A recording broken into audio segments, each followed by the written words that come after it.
Hi, I'm Larry Buxton. Welcome again to my back porch and welcome to Leading with Spirit. Today is just a simple story, a true one, but careful. It could lead you to spend money in a new way. Shane Jones is a 16-year-old boy who lives in Wakefield, Rhode Island. He likes to visit yard sales to look for bottles and coins and other things he collects. And Shane's learned that storage companies can repossess a storage unit if the owner fails to keep up payments, and then put those contents up for auction. And those contents often include a lot of collectible items. So, learning this, Shane searched for nearby storage companies, found an online auction, and bought the contents of a storage unit in nearby Providence, Rhode Island, for $100. He went to pick up his new purchases and found some stuffed animals and a few souvenir-type things. And then he discovered personal mementos and personal photographs, and then even some legal documents. And he immediately realized he couldn't keep this, but with a little research, he learned quickly enough that the owner of the unit was in prison. Shane located the inmate's mother in a nearby retirement home and delivered the contents of the unit to her. And she was thrilled, as you can imagine. He tried again a few months later. He saved his money, bought another unit's contents, this time for $50. There were books and dishes there, along with photo albums and an address book. And through the address book, he located a family member who was the son of a recently deceased father.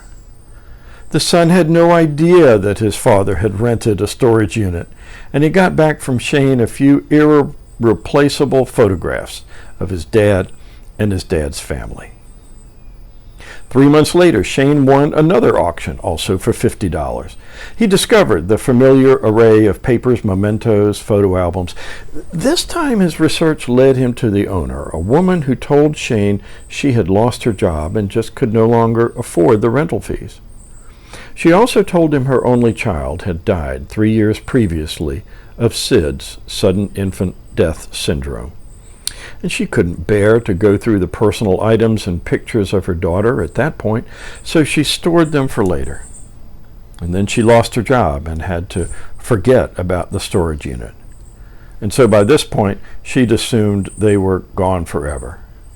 But young Shane Jones returned to this grieving mother everything that ever was that represented the short life of her beloved little girl. This is what Shane Jones does with the money he earns from his part-time job. He invests in kindness. He invests in compassion. I think these accounts are parables of a sort, little glimpses of ordinary life that have an odd twist to them, a surprise that confronts us with a new way of being in the world.